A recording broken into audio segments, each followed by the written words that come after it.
चित भी मेरी पट भी मेरी। कुछ लोगों की सोच ऐसी ही होती है, वो सिस्टम में रहकर ही सिस्टम को खोखला करने का तरीका ढूंढ लेते हैं और फिर उसे अपने मुनाफे का सिस्टम बना लेते हैं।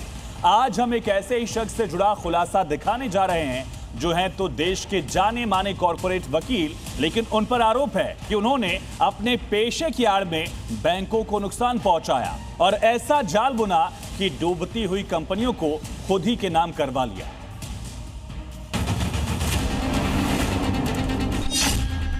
₹200 करोड़ रुपए की कीमत की प्रॉपर्टी क्या महज 25 करोड़ रुपए में खरीदी जा सकती है?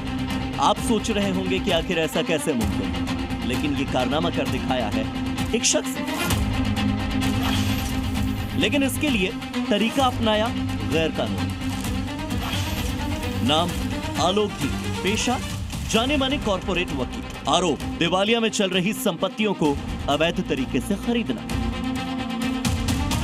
आलोक धीर ऐसे कॉर्पोरेट वकील हैं जो दिवालिये में फंसी संपत्तियों के लिए केस लड़ते हैं, लेकिन इसी केस के दौरान वो उन संपत्तियों को अपनी ही कंपनियों के जरिए हासिल करने के लिए पर्दे के पीछे खेलते हैं।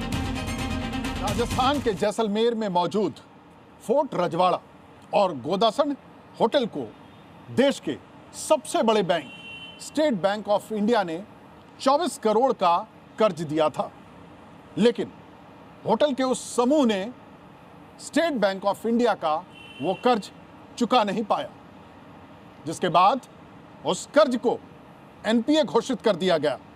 बाद में आलोक धीर से जुड़ी कंपनी एल्केमिस्ट एआरसी ने उस कर्ज को ट्रांसफर कर दिया। आरोप है कि यहीं से आलोक धीर ने बड़ा खेल खेला। आरोप है कि उस होटल की प्रॉपर्टी की मार्केट वैल्यू उस वक्त 200 करोड़ रुपए थी। वो आलोक धीर की झोली में सिर्फ और सिर्फ 25 करोड़ रुपए में आ गए। जैसलमेर की जिला अदालत ने अक्टूबर 2021 में इस डील को धोखाधड़ी माना और एसबीआई के अधिकारियों और अल्केमिस्ट एआरसी के मालिक की गिरफ्तारी का वारंट भी जारी कर दिया।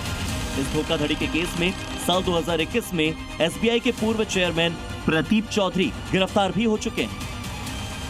बाद में राजस्थान हाईकोर्ट ने अल्केमिस्ट एआरसी के मालिक की गिरफ्तारी पर अंतरिम रोक लगा दी। हालांकि अभी भी मामला कोर्ट में पेंडिंग है। इसमें आलोक धीर को अभी तक क्लीन चिट नहीं मिली। इस मामले में जी मीडिया ने आलोक धीर से सवाल पूछा तो उनकी तरफ से सफाई आई कि 200 करोड़ की वैल्यूएशन अदालत के किसी रिकॉर्ड में नहीं है। एसबीआई के मूल्यांकन में संपत्ति की कीमत लगभग 40 करोड़ 69 लाख रुपए है। इससे पहले आलोक धीर से जुड़ी कंपनी अल्केमिस्ट एआरसी की संदिग्ध भूमिका गुरुग्राम की एक बेशकीमती जमीन की खरीद बिक्री से जुड़ी है। अल्केमिस्ट एआरसी के पास कमेटी ऑफ क्रेडिटर्स में वोटिंग का 35% अधिकार था। उस कंपनी के प्रतिनिधि ने ईडी के सामने बयान दिया कि उन पर दबाव डाला गया ताकि वो एक्सपर्शन कैपिटल के पक्ष में वोट डालें। अब ऐसे में सवाल ये कि क्या कोई एक कंपनी किसी दूसरी कंपनी पर ऐसा दबाव डाल सकती है जिसका प्रमोटर खुद ही एक वकील हो? आलोक धीर धीर एंड धीर एसोसिएट्स के मैनेजिंग पार्टनर हैं। अल्केमिस्ट एआरसी में नॉन एग्जीक्यूटिव डायरेक्टर हैं और दिवाला प्रक्रिया से जुड़ी हुई संस्थाओं से भी वो जुड़े हुए हैं। आलोक धीर पर हितों के टकराव का भी आरोप है।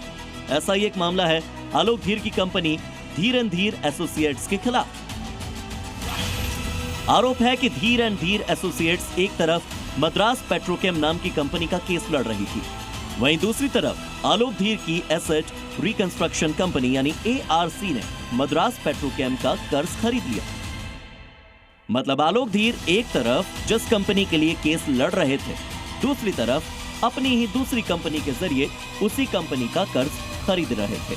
ये सिर्फ बिजनेस नहीं है, बल्कि ये नैतिकता का उल्लंघन है। एक कॉर्पोरेट वकील जिसका काम है कंपनियों को न्याय दिलवाना, लेकिन वो वकील अलग अलग मामलों में खुद ही कानून के कटघरे में खड़ा है। वजह है पैसा और धोखे में रखकर मुनाफा कमाना। आरोप गंभीर है और अदालतों में। परिवेश वात्सयन, जी मीडिया स्पेशल इन्वेस्टिगेटिव टीम।